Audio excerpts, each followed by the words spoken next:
بسم الله الرحمن الرحيم الحمد لله رب العالمين صلى الله وسلم وبارك على نبينا محمد وعلى آله وصحبه أجمعين أما بعد ትላንት ባየነው ትምህርታችን የነብዩ መሐመድ ሰለላሁ ዐለይሂ ወሰለም ወደ ቤተል መቅደስ በሄድና ከዚያም ደግሞ ወደ ሰማይ ወጥተው ከአላህ Subhanahu Wa Ta'ala ጋር ተገናኝተው አምስት አውቃት ሶላት ይዘውልን እንደመጡ ከዚያም ሙሽሪኩል አረብ ይህንን ነገር እንዳስተባበሏቸው ነው ያየነው። ምናልባት ትላንትና ባየነው ትምህርታችን ላይ እንደ ነጥብ የሚነሳ ወይ ደግሞ እንደ መሰረታዊ ነጥብ መታየት ያለበት ነገር ቢኖር ምንድነው ነብዩ መሐመድ ሰለላሁ ዐለይሂ ወሰለም በሌሊተል ሚዕራጅ ጉዞአቸው ላይ አላህን Subhanahu Wa Ta'ala አይተውታል ወይስ አላዩትም የሚለው ነጥብ ነው። ይሄ ነጥብ ሐቂቃ በሰሃባዎች መካከል ኺላፍ ያለበት መስአላ ነው። ምንድነው ነብዩ መሐመድ ሰለላሁ ዐለይሂ ወሰለም አላህን ያዩት በልብ አይናቸው እንጂ በዛሂር አይናቸው አይደለም የሚልና በዛሂር አይናቸው አይተውታል የሚሉ ሪዋያዎች አሉ። ነገር ግን ይሄኛው ነጥብ እንደ መሰረታዊ ነጥብ ተይዞ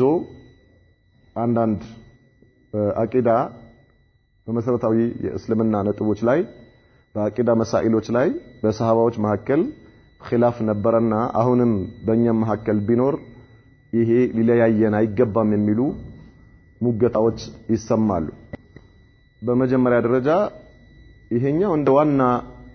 አስል ሳይሆን የሚያዘው ከዋናው ከመስአለተ ሩእያ ከሚለው አላህን ማየት የሚለው መስአላ እንደዋና ይሄኛው ሰዎች ከሱና የወጡበት መስአላ ነው። አህለ ሱናዎች በዚህ ላይ ኺላፍ የላቸውም። ከሰሃባዎች ጀምሮ እስካለንበት ዘመን ድረስ አቋማቸው ወጥና ግልጽ ነው። ምንድነው ይሄውም አላህ Subhanahu Wa Ta'ala ሙእሚኖች አላህን ያዩታል። ጀነት ላይ አላህን Subhanahu Wa Ta'ala ያያሉ። በዱንያ ላይ አላህ Subhanahu Wa Ta'ala አይታይም። ይሄ የነብዩ መሐመድ ሰለላሁ ዐለይሂ ወሰለም አስተምሮ ነው። ይሄ የሰሃባዎች አስተምሮ፣ ይሄ የአራቱ ማኢማዎች አስተምሮ ነው። በዚህ ላይ ሙዕተዚላ የሚባሉ ቡድኖች አላህ በአኺራም አይታይም የሚል አቋም አላቸው። እነርሱንና የነሱ አይነት አመለካከት ያላቸውም ሌሎችም ቡድኖች ጨምሮ ማለት ነው። ይሄኛው አስተሳሰብ አላህ Subhanahu Wa Ta'ala እነርሱ በዱንያም ይሁን በአኺራም አይታይም የሚል አቋም ነው ያላቸው። ይሄ ሙኻሊፍ ነው፣ ለትክክለኛው የነብዩ አስተምሮ ተቃርኖ የሆነ አስተሳሰብ ወይም አመለካከት ነው። ሌላ ደግሞ ከዚህ በተቃራኒው አላህ Subhanahu Wa Ta'ala በዱንያም ላይ ሆነ በአኺራ ላይ ይታያል የሚል አስተሳሰብ ያላቸው የሱፊ ቡድኖች አሉ። አላህ በዱንያም ላይ ይታያል የሚል ይሄኛውም ውድቅ የሆነ አስተሳሰብ ነው ወይም ደግሞ አመለካከት ነው። የቁርአንና የሐዲስ ማስረጃዎች የሚያመለክቱት አላህ Subhanahu Wa Ta'ala ምእመናኖች ያመኑ ሰዎች የቂያማ ዕለትና እንዲሁም ጀነት ላይ አላህን እንደሚያዩት ነው። ይሄ ነው ያለው መሰረታዊ ነጥብ ማለት ነው ወይም ደግሞ እንደ ዋና አላ የሚወሰደው።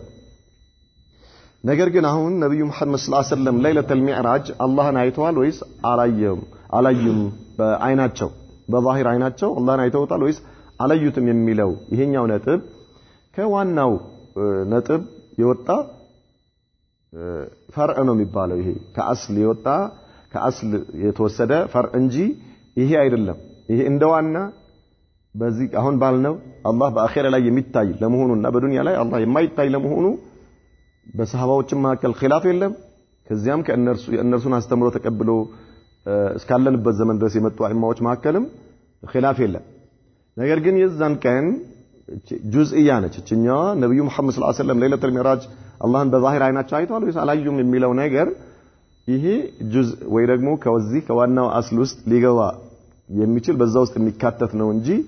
ይሄ አይደለም። ያም ቢሆን ደግሞ ምናልባት በልብ አይናቸው አይተውታል ወይ ደግሞ በዛሂር አይናቸው አይተውታል የሚለው ነው። ራጂሁ ምንድነው ቢባል አላህን Subhanahu Wa Ta'ala በዛሂር አይናቸው አላዩትም የሚለው ነው ማለት ነው። ይሄኛው በዚሁ እግረ መንገዳችን ትላንትና ያላነሳነው ነጥብ ስለሆነ ነው።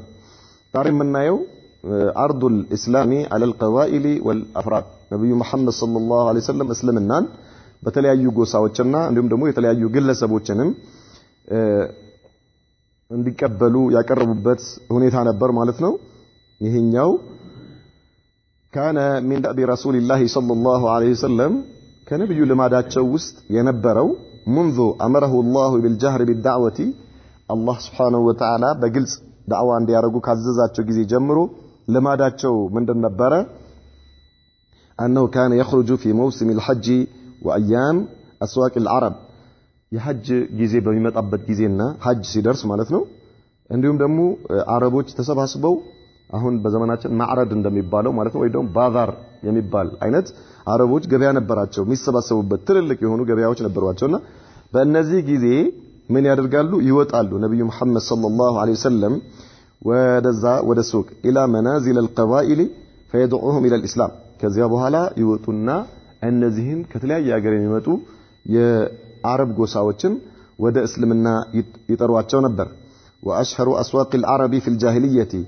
ነብዩ መሐመድ ሰለላሁ ዐለይሂ ወሰለም ነብይ ተደርጎ ከመላካቸው በፊት የነበሩት የአረቦች የሚታወቁ ሱቆች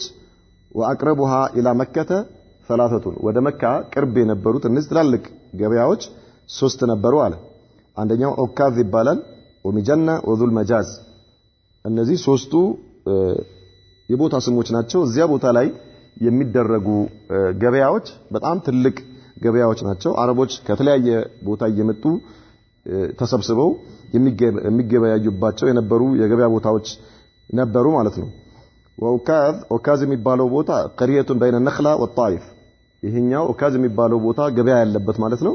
ወይም ደግሞ አረቦች በአመት የሆነ ጊዜ የሚሰባሰቡበት የገበያ ማዕከል ገበያው በአመት ነው። እንደ ባዛር እንደምንለው ማለት ነው። ዛሬኛ በባዛር እንደሚታወቀው በአመት አንድ ጊዜ ነው የሚሰባሰቡበት። ይሄ ቦታ በነኽላና ጣይፍ በሚባለው ቦታ መሐከል የሚገኝ ቦታ ነው። كانوا يقيمون بها السوق እዚህ ቦታ ላይ ሱቅ ያቆማሉ ማለት ሁሉም ያለውን ሸቀጥ ይዞ ይመጣል። የሚገዛው ይገዛል፣ የሚሸጠው ይሸጣል። من اول شهر ذي القعده الى 20 منه ከዙል ቃዒዳ ከገባበት ከአንድ ጀምሮ እስከ ዙል ቃዒዳ 20 ድረስ ይሄ ቦታ በገበያ ነው የሚታወቀው ማለት 20 ቀን ገበያው ይቆማል። ሁሌም በየአመቱ በዙል ቃዒዳ ላይ ማለት ነው። ثم ينتقلون منها الى مجنة ከዚያ በኋላ ለ20 ቀን ያክል አረቦች እዚያ ቦታ ላይ ይሄንን የገበያ ሰዓት ካከናወኑ በኋላ ወዴት ይሄዳሉ? ወደ ሚጀና የተባለው ቦታ ደግሞ ይሄዳሉ። فيقيمون بها السوق አሁንም ሚጀና ላይ ሄደው እንደገና ሱቃቸውን ያቆማሉ ማለት ገበያውን ያከናውናሉ። الى نهايه شهر ذي القعده አሁንም ከ21 ጀምሮ እስከ 30 ድረስ ማለት ነው ለ10 ቀን ሚጀና ላይ ሱቅ አላቸው። ተቅሪበን ለአንድ ወር ማለት ነው በሁለቱ ቦታዎች ላይ። وهي ይሄኛው ጀና የተባለው موضع في وادي مر الظهران اسفل مكه ከመካ በስተ ታች በኩል ወይም ደግሞ በቁልቁለቱ በኩል የሚገኝ ሸለቆ አካባቢ ያለ የገበያ ቦታ ነበረ ማለት ነው። واما ذو المجاز فهو خلف جبل عرفه ذو المجاز ይሄኛው ትንሽ ወጣ ይላል። ጀበል አረፋ ወይ ደግሞ ጀበል الرحمه በመባል የሚታወቀው የሐጅ ሰዎች በ9ኛው ቀን ሄደው የሚሰበሰቡበት ቦታ መጨረሻ ላይ ጀበል الرحمه በመባል ይታወቃል። እዛ በአረፋ ክልል ውስጥ ያለ ተራራ ነው ወይም ደግሞ ኮረብታ። እዛ ጋር ይሄዱና ምን ያደርጋሉ? ሶስተኛውን ሱቃቸውን ያቆማሉ ማለት ነው። وكانوا يقيمون هناك السوق من اول ذي الحجه الى الثامن منه ይሄኛው ደግሞ ከذو الحجه ከአንድ ጀምሮ እስከ 8ኛው ቀን ድረስ የገበያ ቦታ ይሆናል። የመጀመሪያው ذو القعده ወሩን ሙሉ ሁለት ቦታዎች ላይ ነው። አንደኛው ኦካዝ ላይ ነው ለ20 ቀን፣ ሁለተኛው ሚጀና ላይ ለ10 ቀን። የذو القعده ወር አለቀ። ذو الحجه ላይ ደግሞ ለ8 ቀን እዛ አረፋት የሚባለው ቦታ ላይ በአረፋት ውስጥ ደግሞ ጀበል አረፋ ወይም ደግሞ ጀበል ረህማ በመባል ይታወቃል። እዚህ ቦታ ላይ ለ8 ቀን ገበያ ያቋቁማሉ ማለት ثم يتفرغون لأداء مناسك الحج እዚህ ጀበል ረህማ የተባለው ወይም ደግሞ ጀበል አረፋ ላይ ለ8 ቀን ገበያቸውን ካከናወኑ በኋላ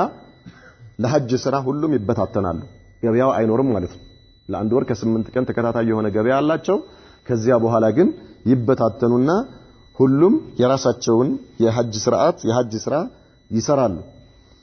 በዚህም ጊዜ ነብዩ መሐመድ ሰለላሁ ዐለይሂ ወሰለም እየመጡ ምን ያደርጋሉ ዳዕዋ ያደርጉላቸዋል ማለት ነው وممن اتاهم رسول الله صلى الله عليه وسلم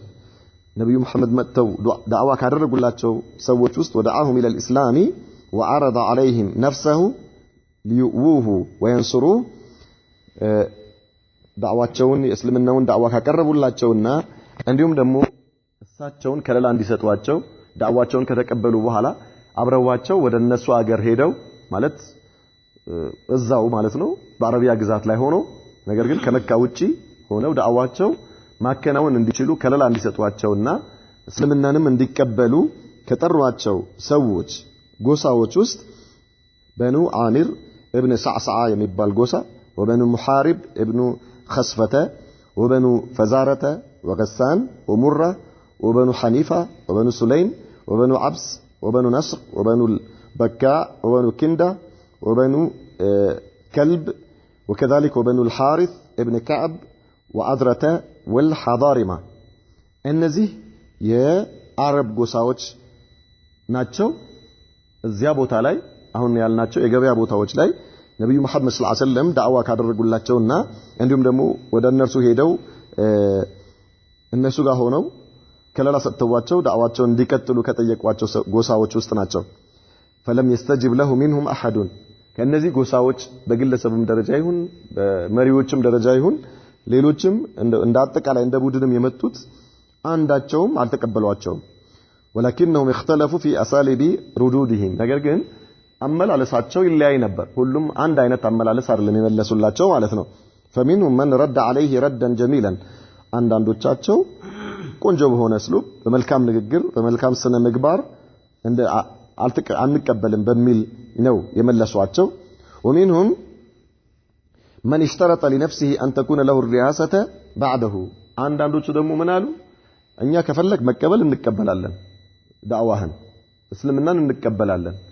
አንተ የምትለውንም ነገር እንስማማለን ነገር ግን አንድ መስፈርት አንድ ቃል ገባለን ይሄንን አንተ አላህ Subhanahu Wa Ta'ala ድል ሰጥቶ እኛ ጋር ሆነ እኛ ከለላ ሰጥተነ ሰዎች ወደ እስልምና ተጣርተህ በኋላ ሰዎች ሲከተሉህና ይሄ ጉዳይ ትልቅ ደረጃ ላይ በሚደርስበት ጊዜ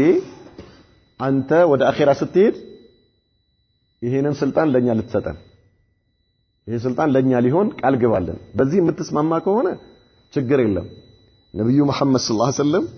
ላ አሏቸው ይሄ አይሆንም ان الامر لله يدعو حيث يشاء ጉዳዩ እኔ አይደለም እኔ የማስተላልፈው ስልጣን አይደለም ይሄ እኔ ለልጅ የማወርሰው ሳይሆን የአላህ ጉዳይ ነው ይሄ የአላህ መመሪያ ነው አላህ ደግሞ የፈለገበት ቦታ ነው የሚያደርገው እንጂ እኔ ለእናንተ በዚህ መልኩ ብዬ ከእናንተ ጋር ቃል ገብቼ ዛሬ የምስማማበት ምንም ነገር የለኝም ይሏቸዋል በዚህ ምክንያት እንግዲያውስ እኛ ለአረቦች ደረታችንን ለአረቦች ቀስት ሰጥተን አንተን ለድል ካበቃንህ በኋላ ከዛ በኋላ እንደፈለከው ልታረገውማ አይሆንም ለምን ለምንድን ነው ደረታችንን ለአረብ ቀስት አሳልፈን የምንሰጠው ማለት ከነሱ ጋር ያው ጦርነት ውስጥ መግባታችን አይቀርም ስለዚህ በኋላ ስልጣኑ ለኛ የማይሆን ከሆነማ አንቀበልም ብለው በዚህ መልኩ የመለሱባቸውም ነበሩ ማለት ነው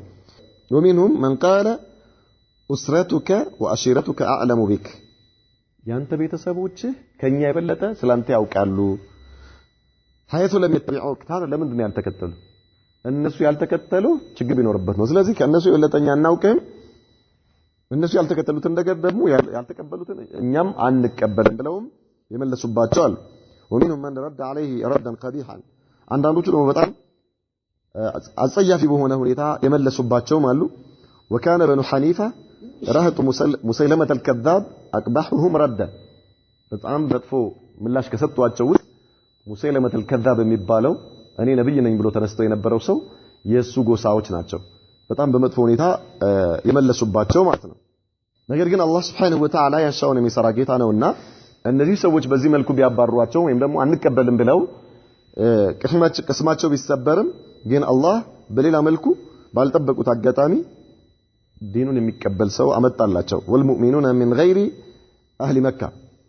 وقدر الله أن يؤمن رجال من غير أهل مكة في الزمن الذي كانت الدعوة تمر فيه بأصعب مراحلها في مكة مكة لاي دعوة بزيه أشجاري هنيتا أيه دبالبت هنيتا الله سبحانه وتعالى كمكة وجهه ونسوج عندي سلموا على الرجل يلتبك واتشو نبي محمد صلى الله عليه وسلم فكانوا نبروا النزي سوج كمكة وجه يسلموا سوج كجزوة أمل أداءت في ظلام اليأس ልክ እንደ የብርሃን ብልጭታ ነበሩ እነዚህ ሰዎች ተስፋ በመቁረጥ ጨለማ ላይ በነበረበት ሁኔታ ላይ ማለት ነው። ነብዩ መሐመድ ሰለላሁ ዐለይሂ ወሰለም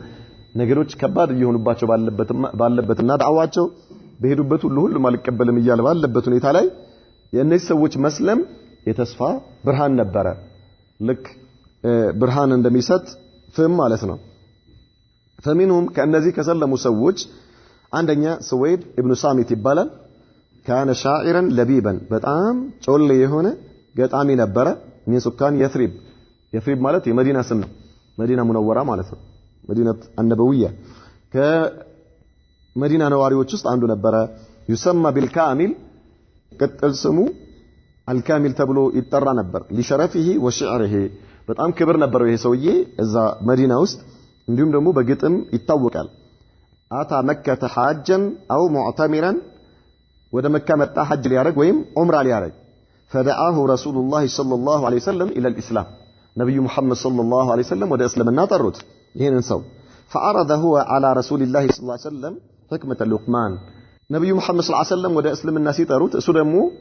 የሉቅማን ጥበብ ይሄንን ለነብዩ መሐመድ صلى الله عليه وسلم አቀረበላቸው። ነብዩ ሰሙ ይሄንን ግጥም ከሱ የሉቅማንን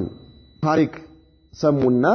ከዚያ ደግሞ فعرض عليه رسول الله صلى الله عليه وسلم እሳቸው ደግሞ ቁርአንን አነበቡለት ለዚህ ሰው ማለት ነው ለዚህ ለስወይድ فأسلم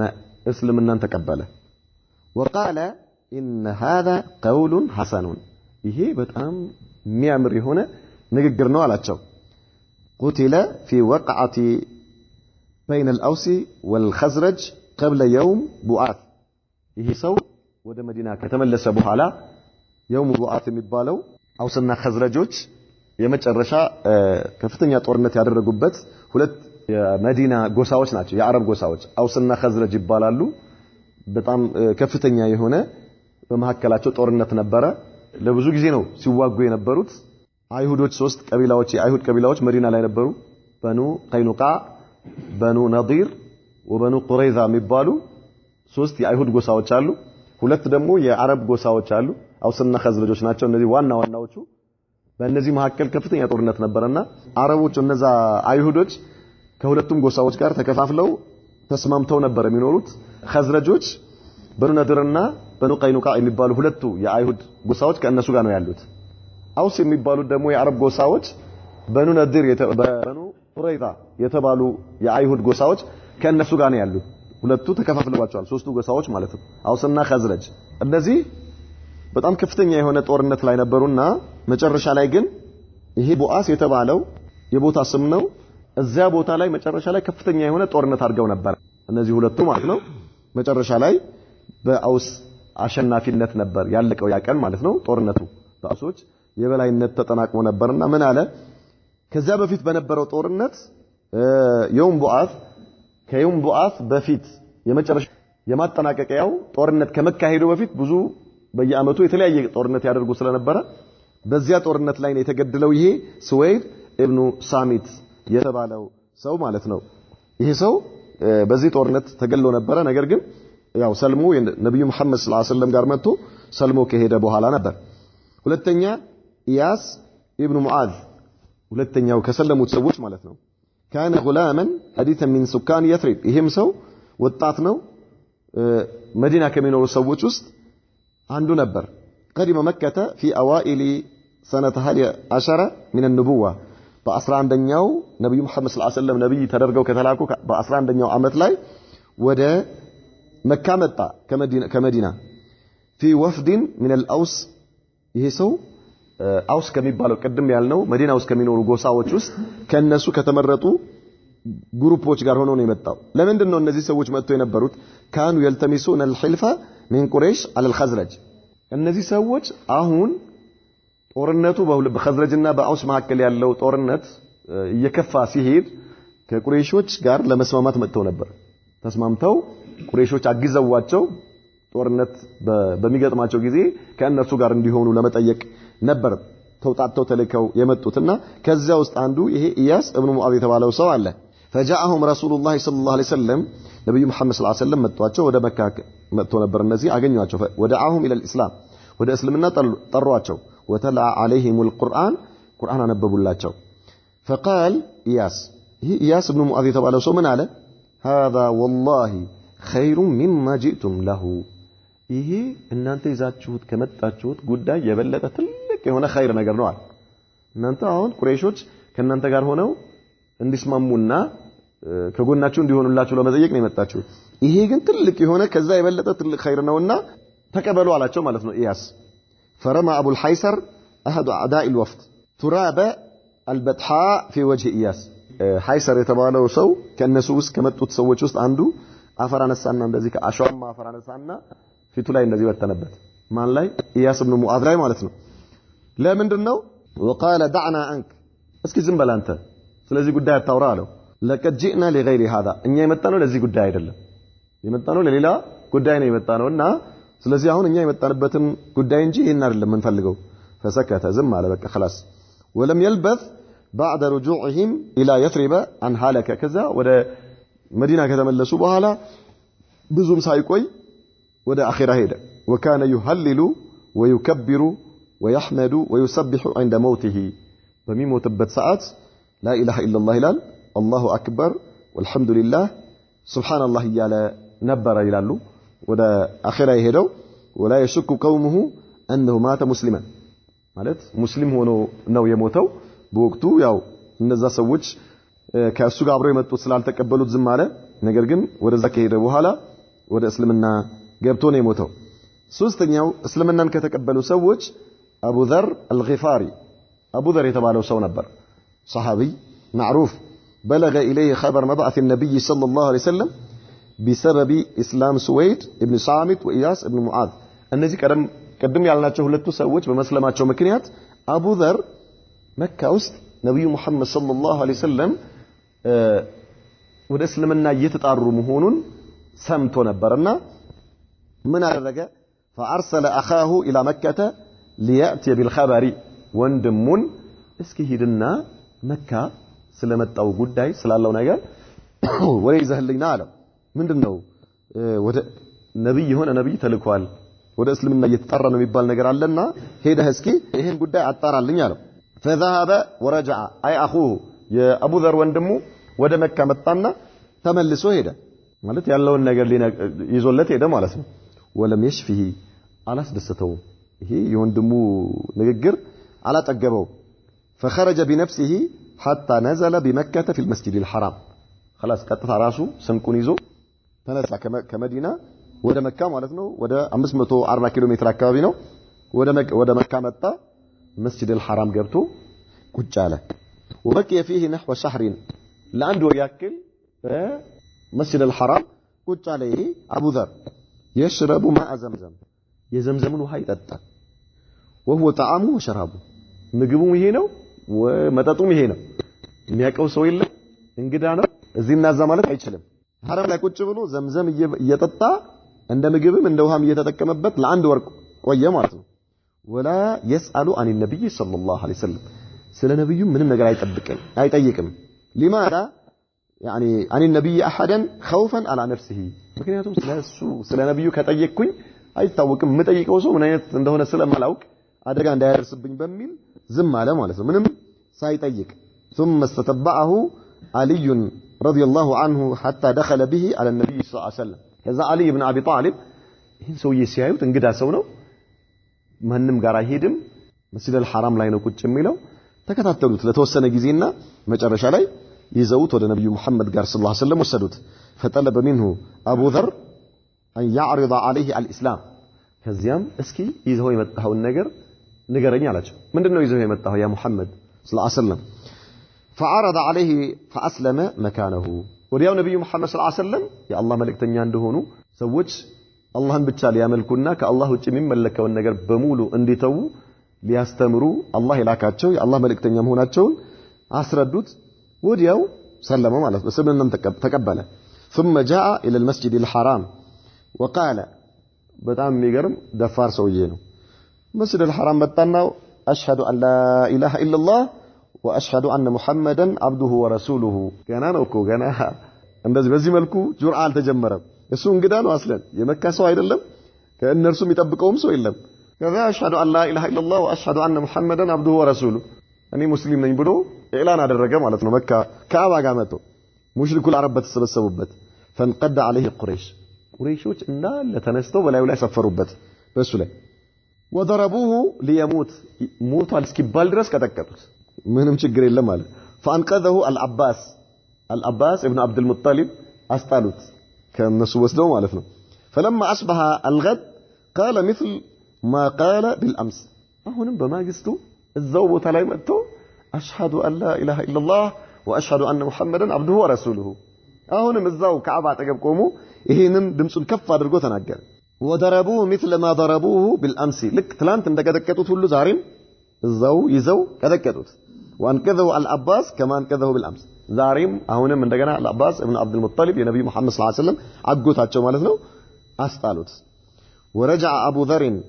الى مساكن قومه بني غفار ከዚያ በኋላ ወደ ሰዎቹ ተመለሰ ማለት ነው ወደ መዲና فلما هاجر النبي صلى الله عليه وسلم الى المدينه هاجر اليها ከዚያም ነብዩ መሐመድ ሰለላሁ ዐለይሂ ወሰለም ወደ መዲና ሲሄዱ እሱም ወደ መዲና መጣ ከጊፋር ማለት ነው አራተኛው ከሰለሙት ሰዎች ውስጥ ጡፈይል ኢብኑ አምር አዳውሲ ይባላል ይሄኛው ሰው كان شاعرا لبيبا በጣም የታወቀ ገጣሚ ነው رئيس قبيلته دوس የደውስ የዛ ጎሳ መሪ ነው ዋና ሐላፊ ነው في ناحيه اليمن በየመን በኩል ነው እሱ ደግሞ قدم مكة سنة 11 من النبوة ف11 نبي محمد صلى الله عليه وسلم በተላኩበት በዚሁ አመት ወደ መካ መጣ فاستقبله اهل مكة የመካ ሰዎች በጣም ትልቅ አቀባበል አደረጉለት ሙሽሪኮቹ ማለት ነው የታወቀ ሰው ነው ይሄ ሰውዬ وحذروه من النبي صلى الله عليه وسلم ከዛ በጣም አስጠነቀቁት አንተ በጣም ተጠንቀቅ እንዲህ አይነት መሐመድ የሚባል ሰው መጥቷል እንዲህ ነው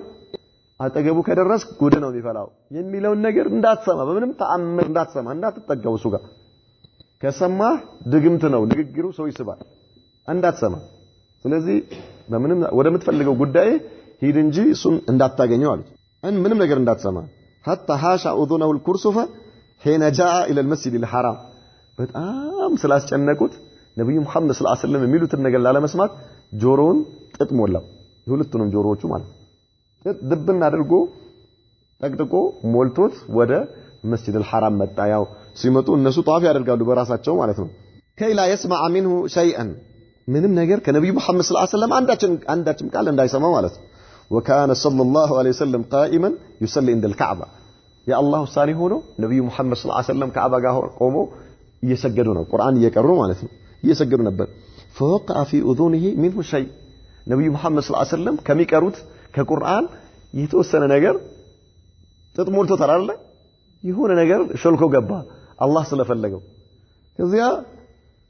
ምን አለ ይሄ ሰውዬ فاستحسنه አረ ይማ ደስ ይላል አለና فقال في نفسه ከዚያም ለራሱ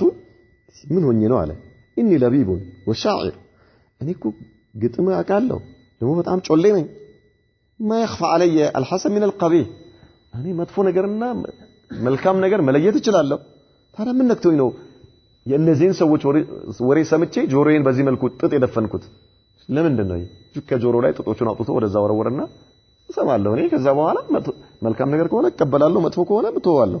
فما يمنعني ان اسمع من هذا الرجل ما يقول ምንድነው የሚከለክለኝ እስኪ የሚለውን ነገር ለመስማት فإن كان حسنا قبلته መልካም ነገር ከሆነ እቀበለዋለሁ መብቴ ነው وإن كان قبيحا تركته መጥፎ ነገር ከሆነ ደግሞ ተዋለሁ ምንም ችግር የለም ማን ለምንድነው ታዲያ በዚህ መልኩ ልክ እንደ ቂል ዶሮን ጥጥ ወጥፌ የምመጣው فلما انصرف النبي صلى الله عليه وسلم الى بيته تبعه حتى دخل بيته يا الله ስራ عجيب ነው ነብዩ መሐመድ ሰለላሁ ዐለይሂ ወሰለም ጨርሰው ሰግደው ወደ ቤታቸው ሲሄዱ ተከትሏቸው ሄደ ጡፈይል وذكر قصته የሆነውን ነገር ነገራቸው ለነብዩ መሐመድ ሰለላሁ ዐለይሂ ወሰለም እኔ እነዚህ ከየመን አካባቢ ነው የመጣሁት የደውስ ቀቢላ ሐላፊ ነኝ ስመጣ ያው ሰዎች በዚህ መልኩ በጣም ተቀበሉኝ መጨረሻ ላይ በጣም ካንተ አስተነቀቁኝ ጆሮዬ ላይ ጥጥ እስከማድረግ ድረስ ንግግርህን ላለመስማት ግን የሆነ ነገር ሰማሁኝ ደስ ብሎኛል وطلب منه صلى الله عليه وسلم ان يعرض عليه امره እስኪ ምንድነው ጉዳይህ እስኪ ንገረኝ አላቸው فعرض عليه الاسلام ነብዩ መሐመድ ሰለላሁ ዐለይሂ ወሰለም እስልምናን አቀረቡለት እስልምና ማለት ይሄ ነው لا اله الا الله محمد رسول الله صلى الله عليه وسلم ማለት ከአላህ በስተቀር በእውነት የሚመለክ ሌላ አምላክ የለም እኔም የአላህ መልእክተኛ መሆኔን وتلا عليه القرآن فأسلم وشهد بشهادة الحق ودياونو أشهد أن لا إله إلا الله وأشهد أن محمدا رسول الله أنتم يا الله ملكتني أنا هبلو ودياونو أسلمنا يازا وقال إني مطاع في قومي أني سويت شيء كتلوني ليساموني لملوا النجار وراجع إليهم ودا النرسوم من لسوني وداعيهم إلى الإسلام ودا أسلمنا تراتشوا الله فادعوا الله أن يجعل لي آية አላቸው الله የሆነ ምልክት እንዲሰጠኝ ዱዓ አድርግልኝ አላቸው ለነብዩ መሐመድ ሰለላሁ ዐለይሂ ወሰለም ጡፈይል እኔ ሄጄ ጎሳዎቼን እስልምና ወደ እስልምና ጠራቸዋለሁ ግን الله የሆነ ምልክት እንዲሰጠኝ ዱዓ አድርግልኝ አላቸው ለነብዩ መሐመድ ሰለላሁ ዐለይሂ ወሰለም فدعا له دعاء አደረጉለት فلما قرب من قومه استنار وجهه كالمصباح ከዚያ ተመልሶ ሄደ ወደ ደውስ ሲቀርብ አላህ Subhanahu Wa Ta'ala ፊቱን ብርሃን አደረገለት ፊቱ ብርሃን ሆነ ከዚያም فدعا الله ان يجعله في غير وجهه ሰዎቹ ይደነግጣሉ ብሎ ፈራና እሱ ደግሞ እንደገና አሁን ዱዓ አደረገ ያ አላህ ከፊቴ ላይ ሌላ ቦታ ላይ ያርግልኛል ይሄ ከአላህ የተሰጠነው ሳይሆን የሚሉት ሌላ ነገር ነው ብሎ ይባሰው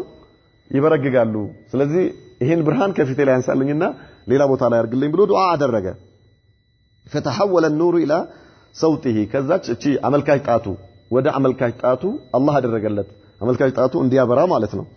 فلما دخل على قومه دعاهم الى الاسلام ከዚያም ወደ እስልምና ጠራቸው ህብረተሰቦቹን ማለት ጎሳዎቹን فاسلم ابوه وزوجته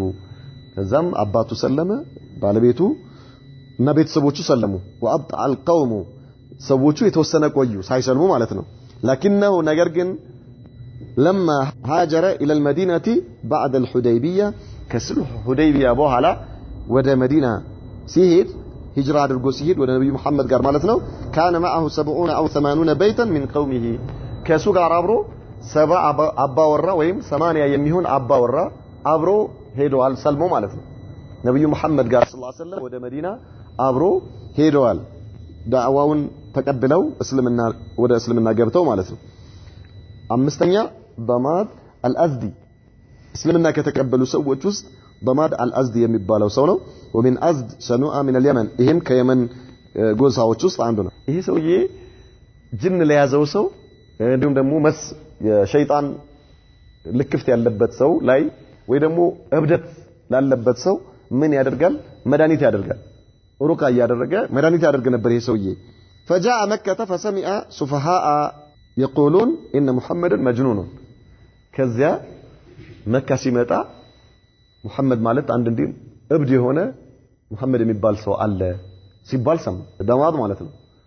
አይ እብድ ከሆነ ችግር የለም እኔ እቀራለትና አፍያ ይሆናል ብሎ ነብዩ መሐመድን ሰለላሁ ዐለይሂ ወሰለም ሊያክማቸው ሩቃ ሊያረግላቸው መጣ ማለት ነው ዳማት በነብዩ ላይ ሊቀራ ገርሞ ይገርማል አይ ሩቃ ሊያረግላቸው መጣ ለነብዩ መሐመድ ሰለላሁ ዐለይሂ ወሰለም ሳይቶ ተለክፈዋል ሱቅ الله المستعان فقال النبي صلى الله عليه وسلم متو عيني لقرالله ነው እንደዚህ ابشر ችግር የለም ምናምን ሲላቸው ان الحمد لله نحمده ونستعينه ومن يهده الله فلا مضل له ومن يضلل فلا هادي له واشهد ان لا اله الا الله وحده لا شريك له واشهد ان محمدا عبده ورسوله اما بعد ነብዩ መሐመድ ሰለላሁ ዐለይሂ ወሰለም እሱ ቂራአት ሳይጀምር እሳቸው ይሄን ንግግር አደረጉ ان الحمد لله መስጋና ለአላህ ነው نحمده እናመሰግነዋለን ونستعينه እገዛን ከሱ ከአላህ እንጠይቃለን ومن يهده الله الله ትክክለኛውን መንገድ የመራው ሰው فلا مضل له የሚያጠመው የለም ومن يضلله الله يتممው ደግሞ فلا هادي له ወደ ትክክለኛ መንገድ የሚመራው የለም واشهد ان لا اله الا الله كالله በስተቀር በእውነት የሚመለክ ሌላ አምላክ የለም وحده لا شريك له ብቻውን ሲሆን አጋር የሌለው ሲሆን الله واشهد ان محمدا عبده ورسوله محمدም የአላህ መልእክተኛና ባሪያው መሆኑን መሰክራለሁ اما بعد ሲሉ فاستعاذ ضماد هذه الكلمات 3 مرات ይሄንን ንግግር ለሶስት ጊዜ ደጋግሞ አለው ራሱ ማለት ነው ከዚያ ثم قال ከዚያ ማለት سمعت قول الكهنة والسحرة والشعراء فما سمعت مثل كلماتك هؤلاء እኔ የድግምተኞችንም ንግግር ሰምቻለሁ የጦንቃዮችንም ንግግር ሰምቻለሁ የገጣሚዎችንም ንግግር ሰምቻለሁ ነገር ግን እስካሁን ድረስ እንደነዚህ ያንተ ንግግሮች ሰምቼ አላቅም በህይወቴ አላቸው لقد بلغنا قاموس البحر በርግጥ እነዚህ ቃላቶች ካንተ ምላስ የወጡት ቃላቶች የዲክሽነሪ ውቅያኖስ የደረሱ ናቸው በጣም የሚገርሙ ነው አለው هات يدك وبايعك على الاسلام فبايعه እጅን ስጠኝ በእስልምና ቃል ልግባልህ አላቸው ለነብዩ መሐመድ ሰለላሁ ዐለይሂ ወሰለም ከዚያ በኋላ ወዲያው ሰለመ ማለት ነው ይሄ ሰውዬ يفعل ما يشاء الله يشاءውን የሚሰራ የሆነ ጌታ ከዚያ ደግሞ ሌሎች ستة السعداء من اهل يثرب كلهم من الخزرج وهم ስድስት ደግሞ ከخزرج ጎሳዎች መዲና ላይ ካሉ ማለት ነው ቅድም ካልናቸው ሁለት ጎሳዎች ውስጥ ስድስት ጎሳዎች ወደ እስልምና ገቡ አሁንም እንዴት ነው የገቡት እነዚህ ስድስቱ አስዓድ ኢብኑ ዙራራ አንደኛ ሁለተኛ አውፍ ኢብኑ الحارث ኢብኑ ሪፋዓ ሶስተኛ ራፊዕ ኢብኑ ማሊክ ኢብኑ العجلان አራተኛ ጡጥበተ ኢብኑ ዓሚር ኢብኑ ሐዲዳ አምስተኛ ዑቅበተ ኢብኑ ዓሚር ኢብኑ ናቢ ስድስተኛ ጃቢር ኢብኑ አብዱላህ ኢብኑ ሪአብ እነዚህ ስድስቱ ሰዎች ናቸው ከخزرج ጎሳዎች እስልምና የተቀበሉ ናቸው እንዴት ነው የተቀበሉት እነዚህ ሰዎች جاء هؤلاء للحج في جملة من جاء سنة 11 من النبوة ከመዲና ወደ መካ ሐጅ ሊያደርጉ ከመጡ ሰዎች ውስጥ ነበሩና አብረው መጡ በ11ኛው ዓመተ ንቡዋ ማለት ነው ነብዩ መሐመድ ሰለላሁ ዐለይሂ ወሰለም ነብዩ ተደርገው ከተላኩ በ11ኛው ዓመታቸው ላይ ነው وكان أهل يثرب يسمعون من اليهود حينما ينالون منهم في الحرب ونحوها أن نبيا سيبعث الآن قد أذل زمان بعثته فنقتلكم معه قتل عاد وإرم من يلو نبر مدينة وسط يالو أيهودوች ለእነዚህ ለሁለቱ ጎሳዎች ለአረቦቹ ምን ይሏቸዋል ሲሉ እነዛ ይሁዶች ሲናገሩ ይሰማሉ እነዚህ خزرጆችና አውሶች ምን ይላሉ እነዛ وكان أهل يثرب يسمعون يسمو ነበር من اليهود ከአይሁዶች حينما ينالون منهم የሆነ ነገር አይሁዶችን ጦርነት መጀመሪያ ጦርነት ሲያደርጉ ያሸንፏቸው ነበር ለአይሁዶች መጀመሪያ አይሁዶች ነበሩ የሚያሸንፉት አረቦችን በኋላ ግን አረቦች የበላያቸው ሆኑባቸውና እነሱ ማሸነፍ ሲጀምሩ ምን ይሏቸው ነበር ለአይሁዶቹ ለአረቦቹ አሁን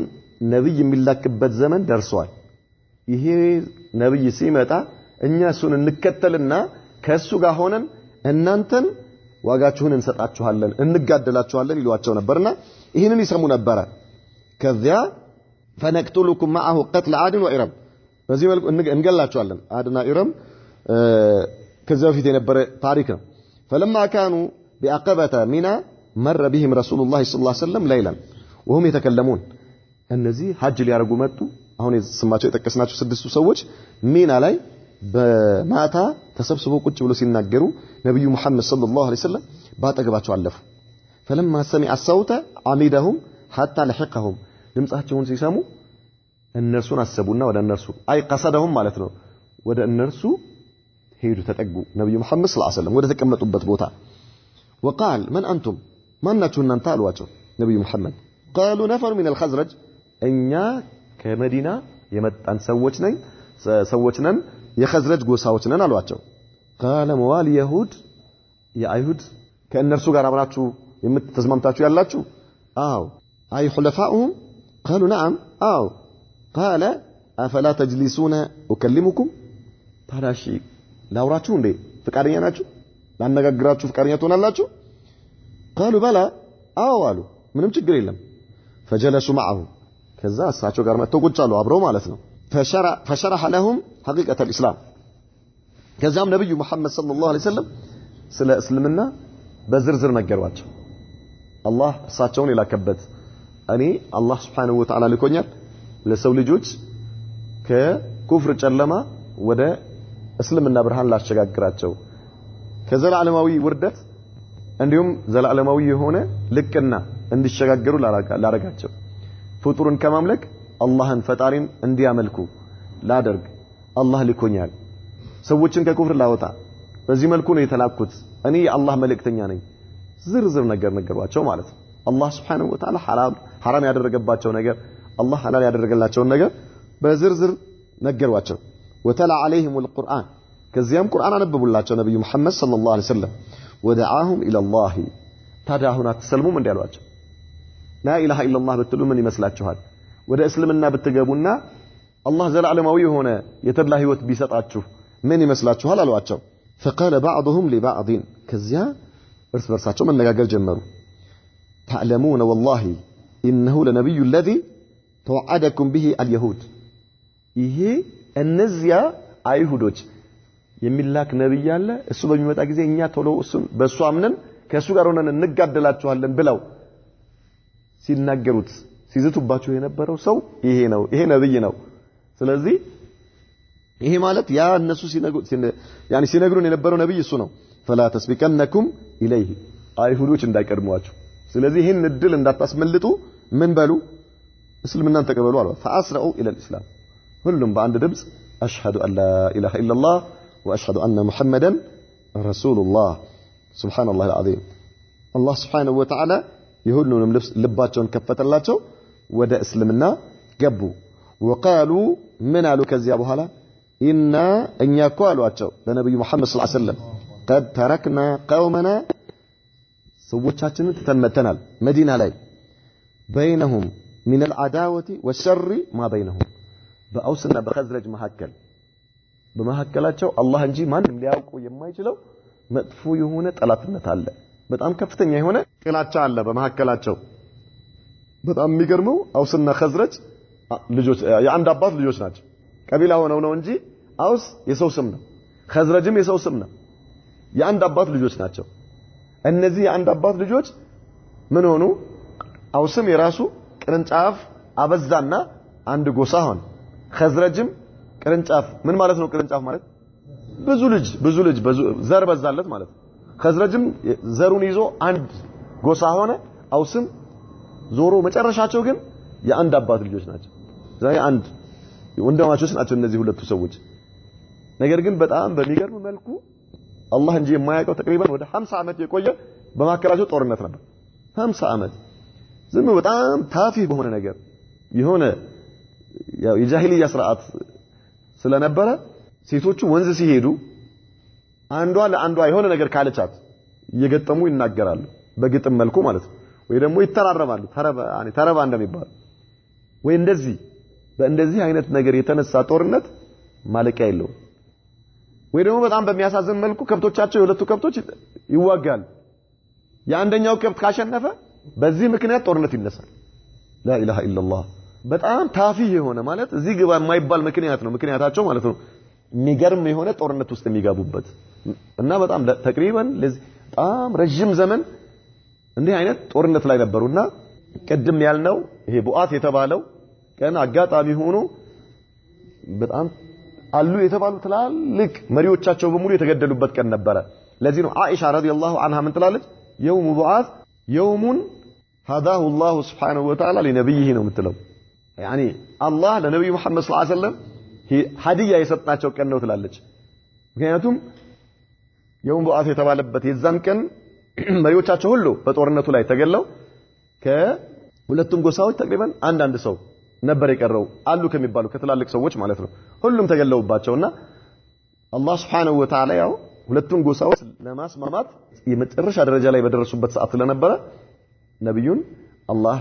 ምን አደረጋቸው ሰው አደረጋቸው ከዚያ ምን አሏቸው እነዚህ በሁለቱ ጎሳዎች መካከል በጣም መጥፎ የሆነ ጠላትነት ነው ያለው فإن يجمعهم الله عليك الله በአንተ ሰበብ አንድ ቢያረጋቸውና ቢያስማማቸው እነዚህ ሁለቱ አውስና ኸዝረጆች አሏቸው አላህ ካስማማቸው فلا رجل اعز منك ካንተ የበለጠ ሰው አይኖርም አላቸው ምክንያቱም ትልቅ የሆነ እድል ነው ስለዚህ አላህ እኛ እነዚህን ሁለት ጎሳዎች በአንተ ሰበብ አንድ ያረጋቸዋል ብለን ተስፋ እናረጋለን ወደዛ እንሄዳለን አሏቸው ወወعدوه القيام بالدعوه دعوه እናረጋለን ኢላ ዲኒሂ ወደ እስልምና እኛ ጎሳዎቻችንን ሄደን ዳዕዋ እናደርግላቸዋለን ከዚያም ለሚቀጥለው አመት እንገናኝ ብለው المقابله في الحج القادم የኛና የናንተ ያንተና የኛ ቀጠሮ አላህ ካለ የሚቀጥለው አመት በሐጅ ላይ ይሁን ብለው ቀጠሮ ይዘው ሄዱ ከነብዩ መሐመድ ጋር ሰለላሁ ዐለይሂ ወሰለም ማለት ነው هذا وصلى الله وسلم وبارك على نبينا محمد وعلى آله وصحبه وسلم